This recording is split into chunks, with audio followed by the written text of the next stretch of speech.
그 부인이 그렇게 이야기했잖아요. 검찰에서 정기 고문을 하는 것 같은 압박을 했을 거다라고 예. 했는데 제가 보기에는 민주당에서 또는 뭐 이재명 대표 측에서 부인을 정기 고문하듯이 저렇게 압박을 하지 않으면 부인이 저렇게 하겠느냐.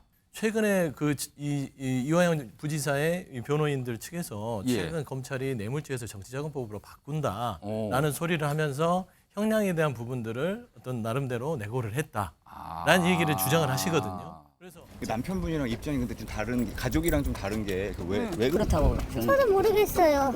왜 저 사람이 저렇게 됐는지 모르겠습니다. 입장 정리되신 없어요. 없으세요? 안 오실 거예요? 네, 어제 재판장에서 부부싸움을 한 것처럼 돼서 되게 황당한데요. 제가 어제 재판장에서 소리 지른 거는 이게 이화영 재판이냐 이재명 재판이냐. 결국은 잡아다가 놓고서는 들들 묶어갖고 이재명 방북 진술을 이끌어내려고 한 거 아닌가 저는 의심이 되고요. 검찰에서는 당에 뭐 회유당했다 그러는데 제가 검찰에 우리 남편하고 더 많이 만나서 회유를 하지 당이 무슨 회유를 해요. 그래서 저 생각은 나와서 양심 선언을 했으면 좋겠어요. 자, 지금 민주당 소속이신 소영주 부대변인 나와 계신데요. 지금 이화영 전 부지사의 부인께서 주장하는 바, 뭐 대충 보면 한 두 가지 정도 뭔가를 강하게 말씀하시는데 요약 좀 해주세요. 어떤 입장과 어떤 주장을 지금 하고 있는 겁니까? 그러니까 이화영 전 부지사가 예. 10개월 동안 구속 수감이 된 상태에서 예, 한 9개월 넘게 그동안 본인의 뇌물죄에 대해서 이야기를 했어요. 예. 근데 갑자기 이재명 당시 지사와 연관성의 진술을 했다. 그 보고, 갑자기. 예, 그 보고 여부 그걸 그렇죠. 말씀하시는 보고 거죠? 여부죠. 그리고 보고를 했다라는 식으로 얘기를 하는데 그동안 쭉 진술을 일관되게 그런 사실을 이렇게 하지 않았다라고 했다가 왜 바꿨지라는 부분에서 왜 당신 검찰의 압박과 회유에 넘어간 거 아니냐. 아, 그건 라고 지금 검찰의 주장을- 압박 때문이다. 라고 판단하는 거예요. 그 부인께서는. 그러니까 이 부인께서는 최근에 이화영 부지사의 이 변호인들 측에서 예. 최근 검찰이 뇌물죄에서 정치자금법으로 바꾼다라는 오. 소리를 하면서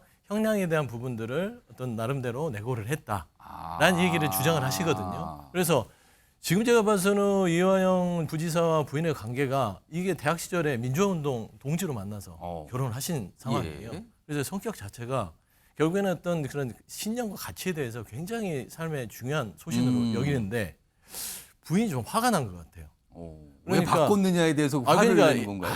그러니까 이제 뭐 방송에 쓸 수 없지만 창피하게 그러니까 적당히 살려고 형량 줄이려고 아, 검찰의 본인을 압박과 위해서. 회유에 아. 바꿔 야 진짜 남편 당신 몇십 년 동안 옆에서 그랬는데 그렇게 살지 마라. 그거에 대한 불만 저는 표시는 그런 건가요? 불만들이 결국에는 이 부부싸움으로 법정에서 나온 것이라고 보고요. 예. 그다음에 검찰의 압박과 회유 부분은 두 가지 측면입니다. 지금 부인도 얘기를 하잖아요. 음. 뇌물죄에서 정치자금법으로 간다는 것은 결국에는 이화영 지사의 사건에서 이재명 지금 현 대표로 전환하겠다는 겁니다. 아. 그리고 두 번째 최근에 이 민주당 의원들이 접견 신청을 했을 때 예. 검찰에서 짧게 밝힌 것이 음. 지금 이제 기소 상태로 해서 재판을 받는 것은 동일 수사 사건에서는 다시 못 하거든요. 예. 그러면 별건 수사가 들어갔다는 거예요. 그러면 뭔가가 지금 검찰에서 수사가 형량이 됐다. 아마 그 주장에서 부인은 예. 변절하지 마라. 예. 저는 그거에 화가 난 것 같습니다. 이런 상황에서 부인과 부인에서 얘기한 중에 여러 가지 지금 설명을 해 주셨는데 그중에 검찰이 뭔가 회유 압박을 했기 때문에 지금 이런 상황이 된 거다. 그리고 자꾸 뭔가 이재명 대표하고 연결지은 게 검찰의 의도가 아니냐. 이런 취지의 설명을 지금 계속 내놓고 있는 거거든요. 근데 이와 관련해서요. 오늘 한동훈 법무장관이 법사위에 출석했거든요. 여기서 한 말이 있습니다. 들어보시죠.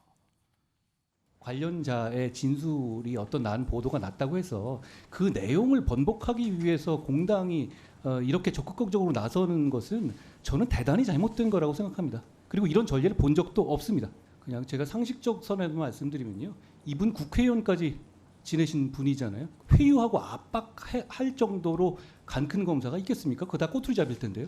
그냥 어중이 떠중이가 아니잖아요. 국회의원까지 지내고 경기도 부지사까지 지냈던 분이잖아요.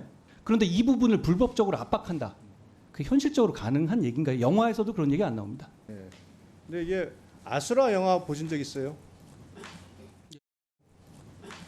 예, 좋아합니다. 예. 거기 보면 주요 증인에 대해서 회유를 하는 여러 가지 과정이 나오고 물론 그 결과는 배드 엔딩으로 끝났지만 지금 진행되는 상황을 보니까 딱 그 모습이 연상이 돼요. 김재원 최고위원. 지금 이화영 전 부지사의 부인 얘기도 들어봤고요. 지금은 한동훈 법무장관도 얘기도 들어봤어요. 전혀 다르거든요. 이 상황 어떻게 보십니까? 근데 이제 저도 옛날도 아니죠. 얼마 전에 이제 예. 문재인 정권 때 예. 제 수사도 많이 받고 재판도 받고 또 경험 있는데 얘기를 하시는 거군요. 이 지금요. 재판을 받게 되면 예. 한 가족의 가장이 재판을 받게 되면 뭐 어떤 일이든 그 가족 부인은 제일의 목표가 내 남편이 교도소에서 나오는 것이 최고의 목표가 되죠. 예. 당연하지 않겠어요. 예. 집이 망하게 생겼는데 예. 더군다나 나이 60에 앞으로 한 10년 정도 교도소에 산다고 생각해 보세요. 아. 그러면 형량을 줄이고 교도소에서 나오도록 하기 위해서 온 몸을 다해서 지금 옥바라지도 하고 하는 것이고 그래서 예. 가족이 변호인을 선임을 했잖아요. 예. 근데 이제 그 변호인을 가족이 해임하는 단계에 갔고 가족이 해임했는데 정작 교도소 안에서 수사를 받고 재판을 받고 있는 이화영 부지사는 나는 이 변호사가 지금 잘하고 있다고 한다. 잘하고 있다. 이렇게 한 것이 어제 싸움이에요, 그냥. 예. 그러니까 부인이 남편 보고 정신 차리라고 이야기한 그렇죠. 거잖아요. 그 얘기를 했어요. 뭐 그것이 뭐 같은 운동권 부부로서 시쳇말로 부끄럽게 그렇게 비겁하게 하지 마라 이렇게 했다고 뭐 할 수가 있는지는 몰라도 저는 예. 이런 상황이라고 보는 거죠.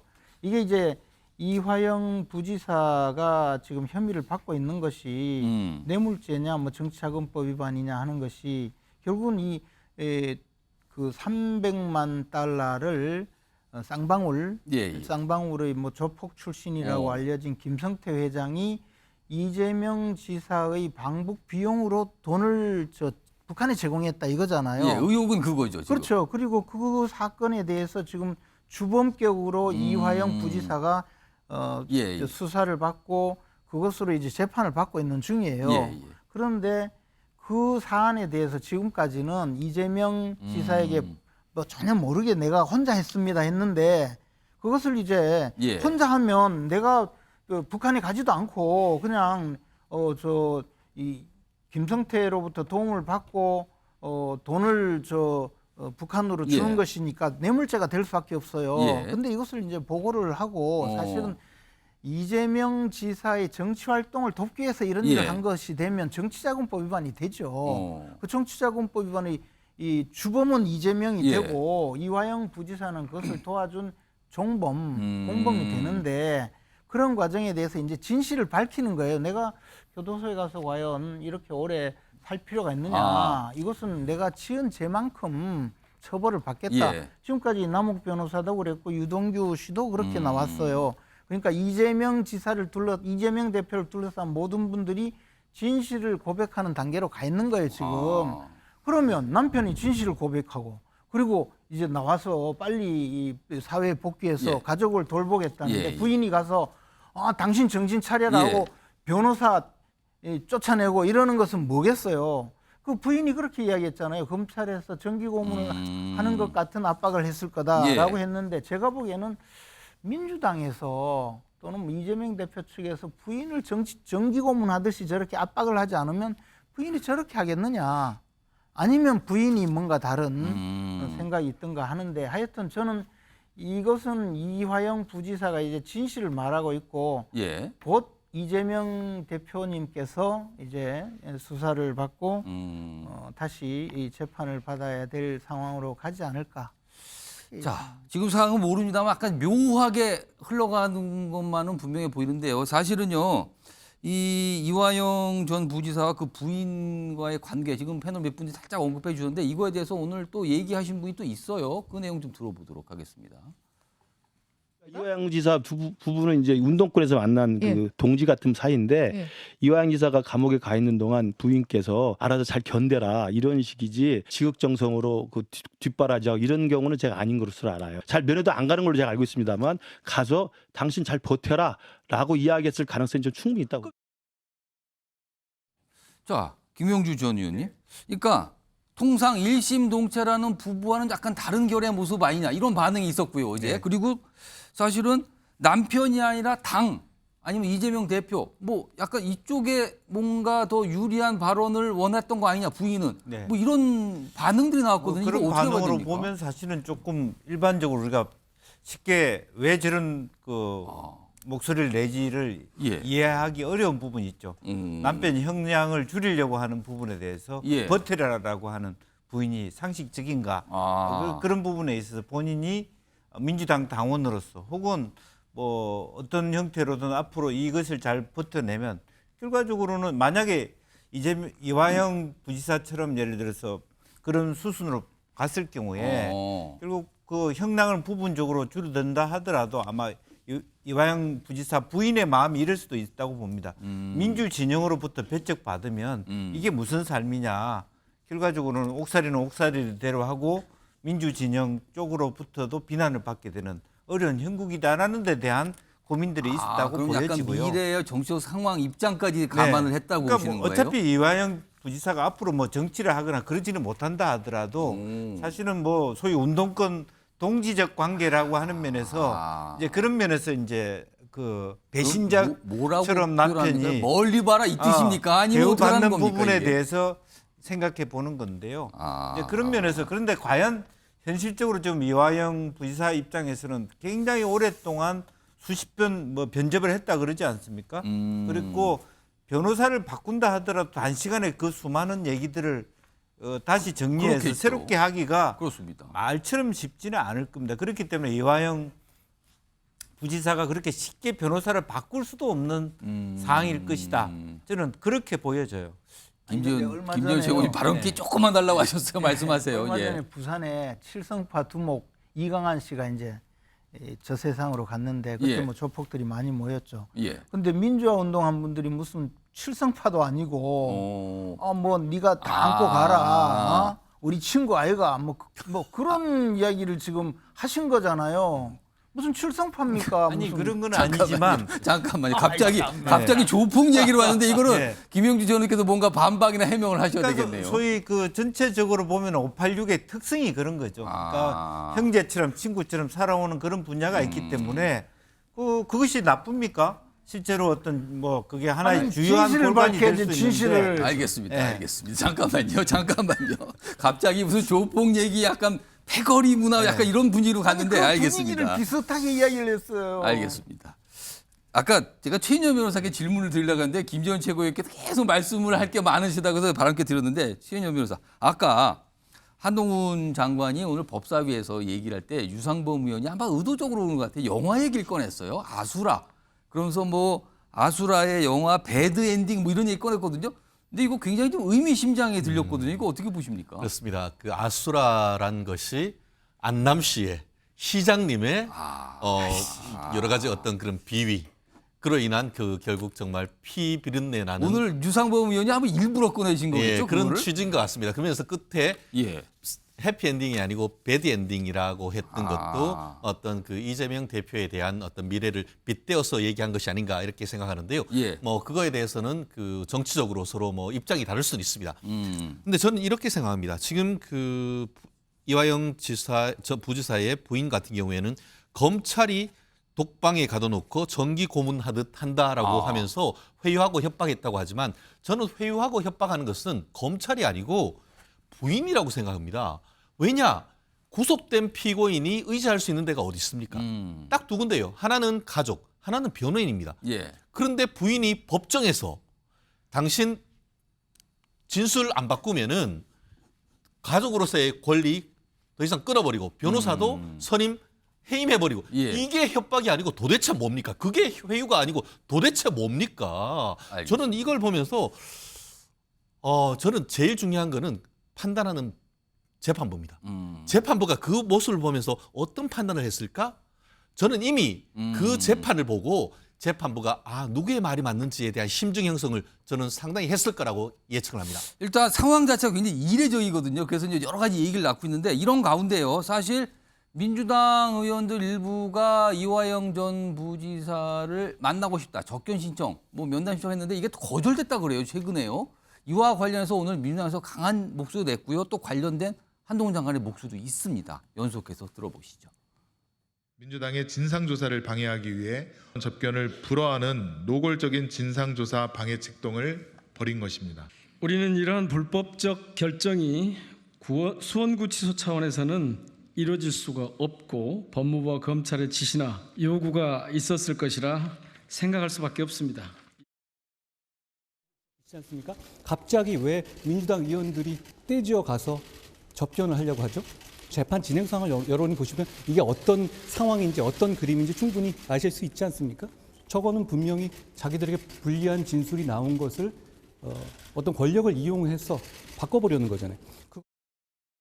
자, 소영주 부대변인. 지금 면회 거절에 대해서 민주당 강한 또 반박을 하는데 또 일각에서는 뭐 어제 같은 경우는 또 이화영 정부지사가 민주당 의원들이 찾아오는 것에서 부담을 느낀다. 뭐 이런 보도까지 나오고 있어서 뭐가 막 혼재돼 있어요. 이 상황이 뭐라고 보십니까, 지금? 그러니까 이화영 부지사의 그 전언은 뭐 사실인지 아닌지는 확인할 수 없습니다.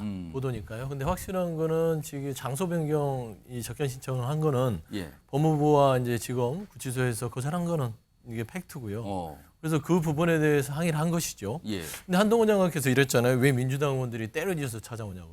이유를 설명해 드릴게요.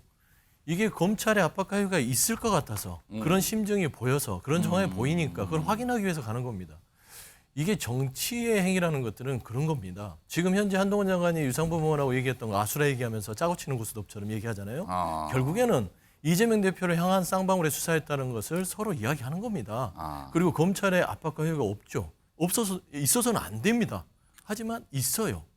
그러니까 그런 걸 확인하려고 하는 겁니다. 그러니까 한동훈 장관 말대로 이런 정황이 당연히 검찰 내에서는 있으면 안 되는데 이런 정황들이 보도를 통해서 검찰에서는 이화영 전 부지사가 이런 진술을 했다. 예. 이재명 당시 지사에게 보고를 한 걸 진술을 했는데 그 다음날 이화영 전 부지사가 자필로 그런 사실이 없다고 얘기를 했고요. 예. 그다음에 그 부인께서 탄원서를 얘기를 해서 당에 제출하면서 이거는 검찰의 압박과 회유가 있다라고 얘기를 하니 당연히 당 차원에서는 이거는 쌍방울 수사를 통해서 야당 대표를 엮으려는 정치 의도가 있다. 확인해야죠. 누구한테 확인해야 됩니까? 이화영 전 부지사한테 확인해야죠. 그런 당연한 행위를 가지고 무슨 한동훈 장관이 저렇게 얘기하는 것은 표적 수사를 본인 스스로 자인하는 꼴이다. 자, 최인현 변호사. 민주당이 자기 부담 파는 겁니다. 재판부가 어떻게 생각하겠습니까? 제가 봤을 때는 사법행정의 수장으로서 한동훈 장관은 정상적인 판단을 했다고 봅니다. 그 근거는 뭐냐? 지난번에 지금 그 검찰이 회유 압박했다라고 하는 이화영 부지사 부인의 어떤 그 탄원서에 대해서 검찰이 뭐라고 했느냐? 지난 10개월 동안 변호인 접견 180회, 그리고 가족 등 지인 접견 50회, 그리고 민주당 국회의원 접견 7회, 합쳐봤더니만 237회입니다. 예. 지난 10달이라고 하면은 300일이거든요. 예. 300일에 토요일, 일요일 접견 안 됩니다. 공휴일 빼면은 거의 매일 접견을 했다는 겁니다. 변호인 접견을 비롯해서 가족 접견. 예, 그 상황 속에서 뭐를 그 회유를 하고 뭐를 부당하게 하죠? 만약 회유하고 부당한 어떤 대우가 있었다고 한다고 하면 변호인과 가족들한테 얘기했을 겁니다. 그렇기 때문에 지금 얘기하는 것은 숫자로 쉽게 반박할 수가 있는 겁니다. 갑자기 지금 이화영 전 지사 관련된 어떤 재판 혐의에 대해서 이재명 대표 이름이 나오더니 그다음에 부인이 전면에 등장하는 모습 뭔가 좀 복잡하게 정해져서 뭐 시청자 여러분께서도 좀 명확하게 이해를 하셨는지 모르겠어요. 굉장히 좀 전개가 빠르면서도 다갈래로 가고 있습니다. 그래서 오늘 좀 소개해드렸고요.